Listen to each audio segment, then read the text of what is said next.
Hello friends, welcome to student needs. So friends, आज का जो हमारा टॉपिक है वो सिविल इंजीनियरिंग के बहुत ही important subject public health engineering के पार्ट इन्वायरमेंट इंजीनियरिंग पर है।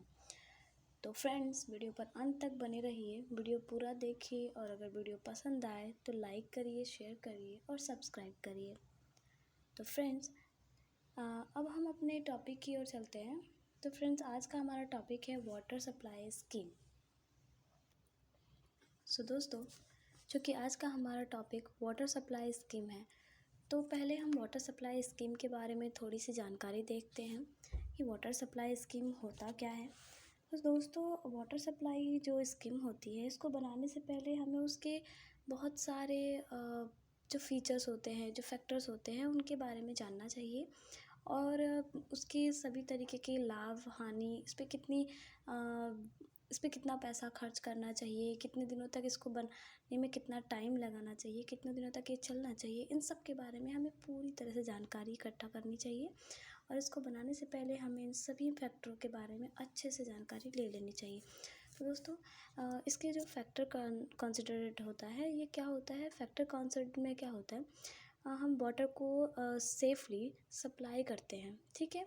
और इससे जुड़े कुछ महत्वपूर्ण फैक्टर्स हैं, उनके बारे में हम जानकारी एकत्रित करते हैं। वाटर सप्लाई स्कीम में हम क्या है 2 से 3 वर्ष में इसे बनाने का एक जो भी स्कीम होती है, इसको हम 2 से 3 वर्ष में बनाते हैं पूरी तरीके से और यह अगले 30 से 40 वर्षों तक सही ढंग से यूज़ में आनी चाहिए, ठीक है। और इसका जो पॉपुलेशन होता है, एक फैक्टर होता है वाटर सप्लाई स्कीम का, जो कुछ फैक्टर्स पे हम ध्यान देते हैं, उनमें से एक फैक्टर जनसंख्या है, पॉपुलेशन।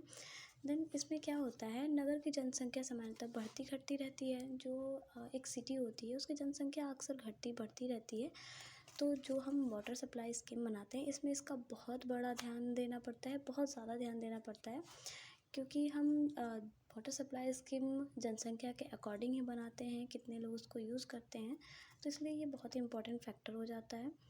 सो दोस्तों, इसमें हम किसी भी वाटर सप्लाई स्कीम के निर्माण से पहले वर्तमान जनसंख्या के अतिरिक्त जो आने वाले अगले 30 से 40 वर्षों में जो नगर की जनसंख्या होगी, कितनी बढ़ जाएगी, कितनी घट जाएगी, इसके बारे में भी पूरी तरह से जानकारी इकट्ठा करते हैं। गणना करना बहुत ही ज़रूरी होता है ताकि फ्यूचर में बढ़ती जनसंख्या भी इसका लाभ ले सके। फिर इसका दूसरा जो फैक्टर होता है जल स्रोत, सोर्स ऑफ वाटर। सो दोस्तों, सोर्स ऑफ जो वाटर होता है, इसके बगैर हम वाटर सप्लाई स्कीम बना ही नहीं सकते। जब हमारे पास कोई सोर्स ही नहीं होगा तो हम वाटर सप्लाई स्कीम बनाएंगे कैसे। और जो सोर्स है वो पूरी तरह से हमारे पक्ष में होना चाहिए। कह सकते हैं कि वो हमें चूँकि जो हम सिविल इंजीनियर हैं, सिविल इंजीनियर्स के हर काम, हर स्कीम जो है बहुत ही सोच समझ के बनाई जाती है, उसमें लागत कम आनी चाहिए। सो इस स्कीम को भी बनाने से पहले हमें इस बहुत ही बड़े फैक्टर पे ध्यान देना पड़ेगा। तो हमें देखना चाहिए कि जो हमारा सोर्स ऑफ वाटर है, वो जो हम बनाने जा रहे हैं, जो स्कीम बनाने जा रहे हैं, उसकी पूरी आपूर्ति कर पाए, वहाँ से हमें शुद्ध और साल भर जो है जल की प्राप्ति होती रहे। और जो जल स्रोत है वो हमारे जो स्कीम है उसके पास में होना चाहिए, ठीक है।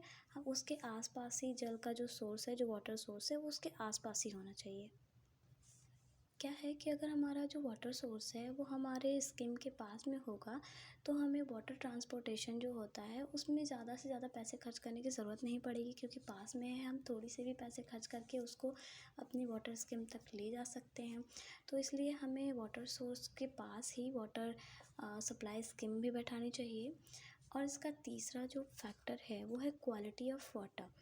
क्या है, वाटर की क्वालिटी बहुत ही इम्पोर्टेंट रखती है किसी भी फैक्टर में वाटर से रिलेटेड।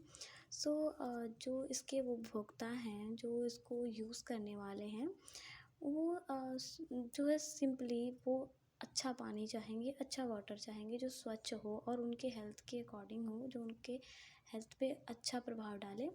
तो जो उपभोक्ता हैं उनको स्वच्छ और स्वास्थ्यप्रद जल की सप्लाई के लिए वाटर सोर्स के वाटर का ठिकाना, मतलब कि जो वाटर सब सोर्स है वहाँ से कितना ट्रीटमेंट होता है, उसका अच्छे से ट्रीटमेंट होना चाहिए वाटर का।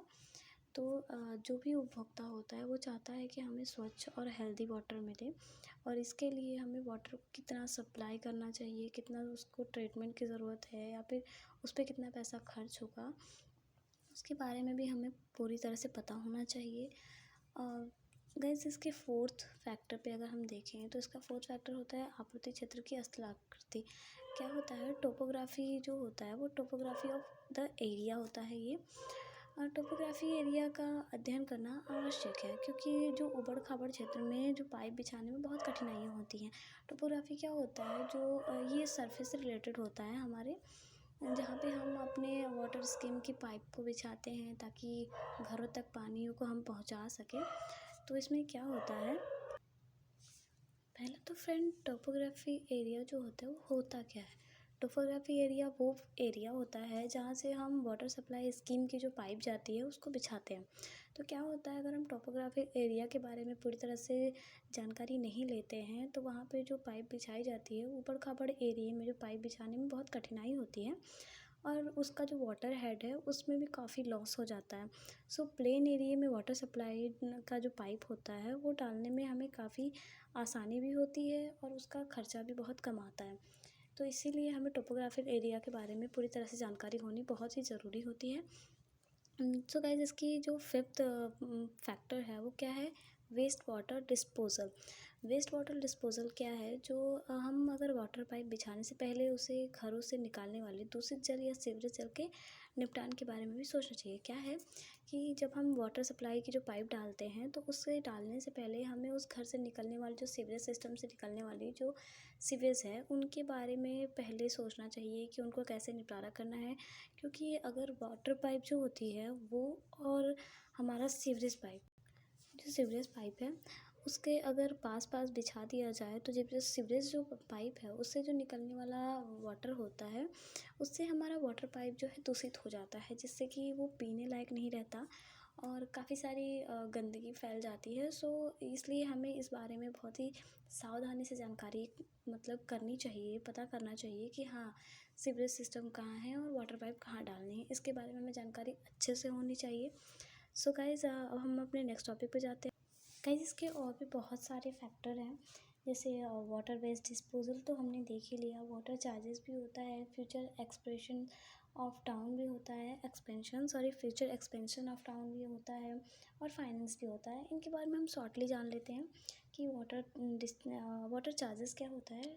गाइस, इस पे हमारी पूरी जो है हमारे वाटर सप्लाई स्कीम की, एक तरह से बोला जाए तो इसी पे हमारा वाटर सप्लाई स्कीम डिपेंड होता है, क्योंकि इसमें हम वाटर को किस तरह से लोगों के बीच में भेजना है, क्या उसकी एमआरपी क्या होनी चाहिए, इसके किस दर में उपभोक्ताओं को दिया जाएगा, निर्धारण पहले से हो जाता है इसका। सो इसी पर जल आपूर्ति योजना की सफलता जो है पूरी तरह से निर्भर करती है। सो इस पे पानी का चार्ज बहुत अधिक रखा जाए या क्या, कितना रखा जाए, कम रखा जाए, क्योंकि अगर हम अधिक रख देते हैं पानी का चार्ज तो इससे क्या होता है, जो हमारे साधारण उपभोक्ता हैं वो हमारे वाटर सप्लाई से पानी नहीं ले पाते, क्योंकि वो इस चार्ज को चार्ज ही नहीं कर पाते हैं। सो इसके बारे में भी हमें सोच के लेना चाहिए कि हाँ, जो हमारे साधारण उपभोक्ता हैं वो भी इसका लाभ उठा सकें। फिर इसका जो नेक्स्ट है और वो है फ्यूचर एक्सपेंशन ऑफ टाउन। तो क्या है कि हमें जो फ्यूचर में जो एक्सपेंशन होने वाला है टाउन का, जो लोगों की जो जनसंख्या है वो बढ़ने वाली है, वहाँ की सिटी का डेवलपमेंट होना किस तरीके से होना है, डेवलपमेंट की दर और वहाँ की जनसंख्या के दर के बारे में भी सोच के हमें वाटर सप्लाई स्कीम को बनाना चाहिए। क्योंकि चूँकि हमें 30 से 40 वर्ष तक इस स्कीम को इस हिसाब से बनाया जाता है कि 30 से 40 वर्ष तक टिका रहे।